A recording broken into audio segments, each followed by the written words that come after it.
Okay, today we'll talk about venting the Glowforge Aura. One thing that's nice about it is it's not difficult to move around.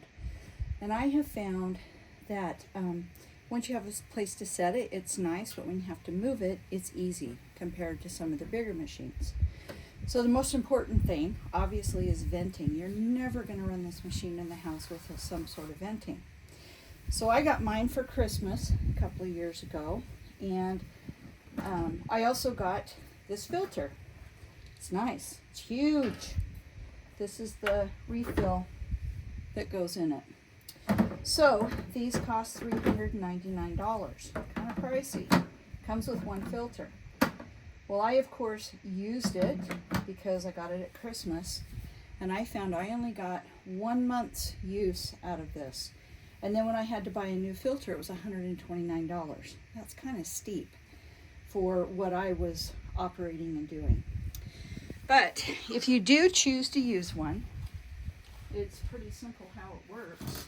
You just take the other end here and plug it in the filter, plug the filter in, and it makes quite a loud noise, but it takes all of the exhaust and it goes through the filter.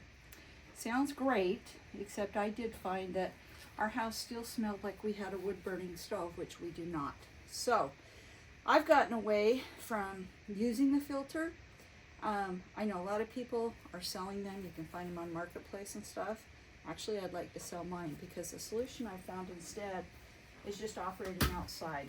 So my setup, got a couple different places. One that I'll show you in a later film is upstairs. I have a small kitchen window I can run the hose out of. But most of the time I like to do it here in my backyard. They say the temperatures that you want to run the Glowforge, it has a small window. It's 60 to 75 degrees, not a big window. I can tell you that I've run it in colder temperatures than that, maybe as low as 55, and it will do better than in extreme heat situations. So again, I just have it here on the table.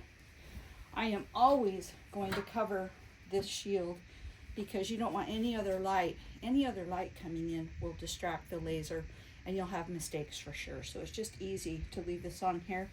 And then when I want to peek at the progress, I can do this. You just want to make sure you don't open the lid or your cut stops and there's no restarting it without redoing the whole thing. So you can see I just have this out here. It just drapes over this chair. It's not like any big smoke comes out of it. It works fine, and then I have my computer inside where I'll run all the operations from there. So pros and cons on the filter, kind of went over those. For me, I'd rather just not mess with it, but I'll tell you, if it was super cold outside and I wanted to burn something, I would use it.